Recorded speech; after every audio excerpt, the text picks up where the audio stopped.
Përshëndetje, mirë se erdhët në kanalin Syri i Tretë.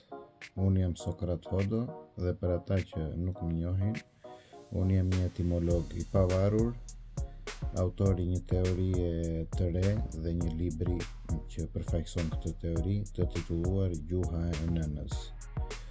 Kjo teori flet për një aspekt të ri të gjuhës shqipe dhe gjuhëve në përgjithësi dhe simbolikës së shkronjave, të cilat nuk janë lëvëruar më përpara, të paktën sipas këtij këndvështrimi që mendoj unë. Sot në këtë episod do të flasim në vazhdim e episodeve dhe të tjera. Do të flasim për një mozaik të veçantë, i cili përmbush disa kritere për të cilët unë e kam marrë parasysh. Ai flet për syrin e tretë, meqense unë i kam dedikuar edhe kanalit këtë emër. Kam përzgjedhur një seri mozaikësh, të cilët jo vetëm motivohen nga gjuha shqipe shumë qartë, por kanë të bëjnë edhe me syrin e tretë dhe unë për këtë arsye i kam përzgjedhur. Sot do flasim për një mozaik që është gjetur në Antakya të Turqisë së sotshme dhe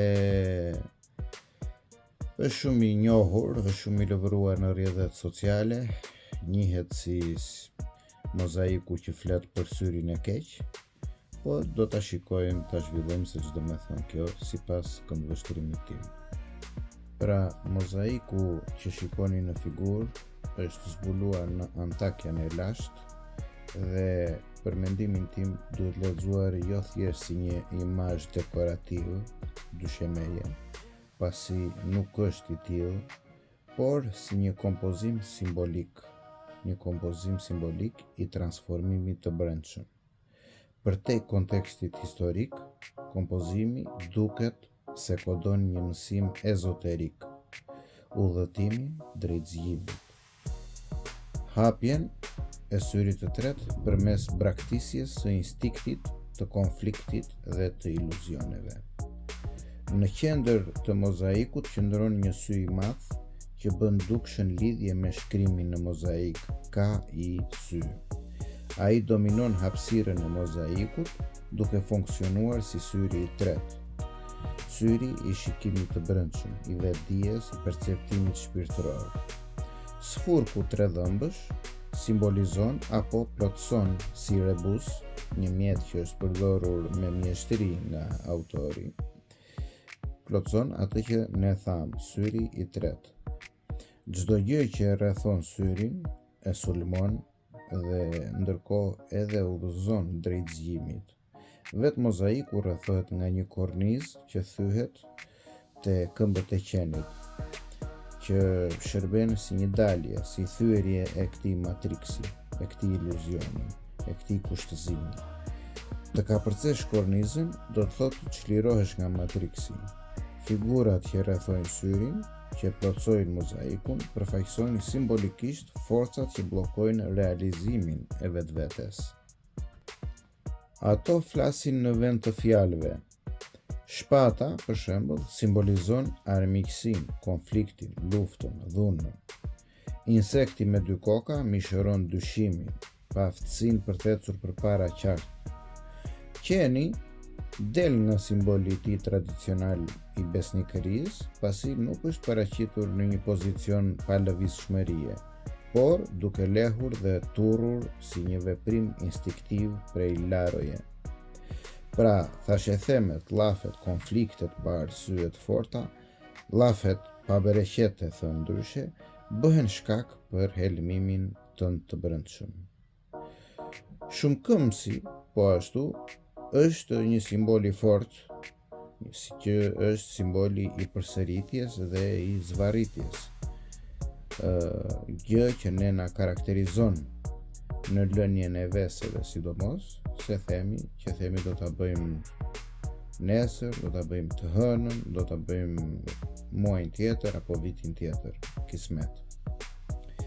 Macja, që me sa duket nga forma dhe tiparet është mace egjiptiane, po ashtu plotëson dy aspekte simbolike. Bishti dhe këmba të kujtojnë simbolin egjiptian të syrit të tretë, ndërkohë që pozicioni i saj për gjuhës kurioz simbolizojnë kuriozitetin e tepërt, jashtë interesit vetjak, padurueshmërinë. Korbi në fund si një mish ngrënës shkon direkt në qendër të syrit, duke u bërë arsye kryesore e moshapjes së tij. Pra, konsumimi i mishit është arsye e rëndësishme për moshapjen e syrit të tretë. Të tjerat po ashtu sipas largësisë dhe analizës që i bëm. Gjarpri po ashtu tregon se koklavitja, ngatresa, mpleksja me veten nuk ndihmon. Po ashtu. Por fakti tjetër i madh që punon kundër vetrealizimit është edhe fallusi i madh, i cili spikat si simbol i obsesionit seksual, fuqia gjeneruese e bllokuar nga instinkti, dëshira trupore. Në mënyrë domethënëse, ai lihet pas, duke sugjeruar se çlirimi kërkon lënien pas të seksualitetit kompulsiv dhe çdo sjellje tjetër kompulsive, duke identifikuar veten me thelbin tënd. Figura njerëzore, që është personazhi kryesor, duke ecur e duke rënë dy fyjeve që mban në duar, ndoshta prej kallami apo një cule antike, është veçanërisht i rëndësishëm. Ai përparon pa agresion dhe me ritmin e muzikës së tij. Ai ka lënë pas simbolet e instinktit, konfliktit. Kështu, mozaiku bëhet një mësim vizual. Braktis konfliktin, dyshimin, ngatresat, thashetheme, kuriozitetin e tepërt, pamënçuri, ushqimin e dëmshëm, obsesionet e ndryshme dhe atëherë mundësitë për të dalë nga matriksi janë të mëdha, natyralisht të mundshme.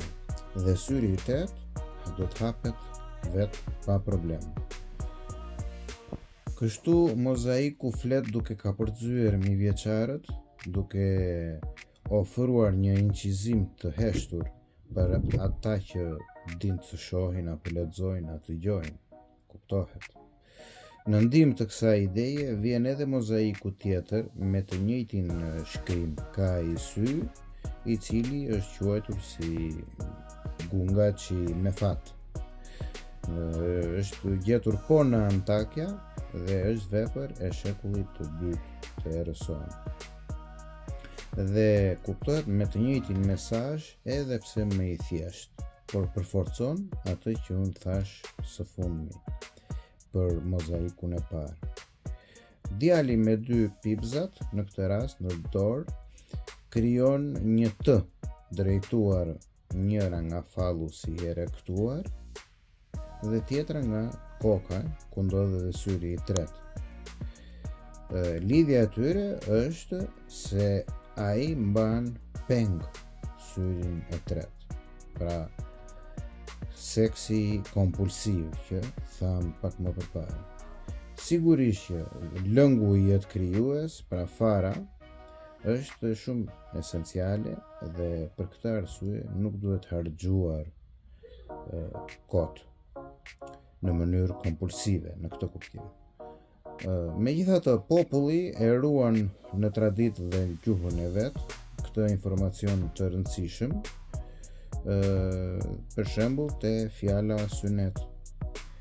Kjo për çudinë time ka një kuptim dhe ruan diçka të rëndësishme rreth këtij fakti. Për mendimin tim, kjo fjalë është shumë e qartë dhe ndahet në synet, që do të thotë syri i natës ose syri i errësirës, syri i energjisë së errët ose i dritës së errët. Kuptohet që ka edhe gjuhë të tjera që e ruajnë, siç i shikoni të shkruara, të cilat plotësojnë idenë se mozaiku flet për diçka të tillë, pra flet për syrin e tretë, dhe të gjitha kulturat e ruajnë këtë informacion rreth këtij fakti. Kështu mund të themi se syri i tretë jo vetëm që ekziston, por është i vetmi shpëtim nga kjo jetë shoqërore me shumë ligje të ngarkuara dhe që po bëhet gjithnjë e më ngarkuar. Ky ishte episodi i sotshëm. Shpresoj që t'ju ketë pëlqyer. Kujt i pëlqen motivimi që bëm deri tani, të na mbështes që të inkurajohemi për të vazhduar me episode të tjera. Dhe mos harroni të shikoni, të na ndiqni në episodet e ardhshme. Faleminderit edhe një herë dhe mirupafshim.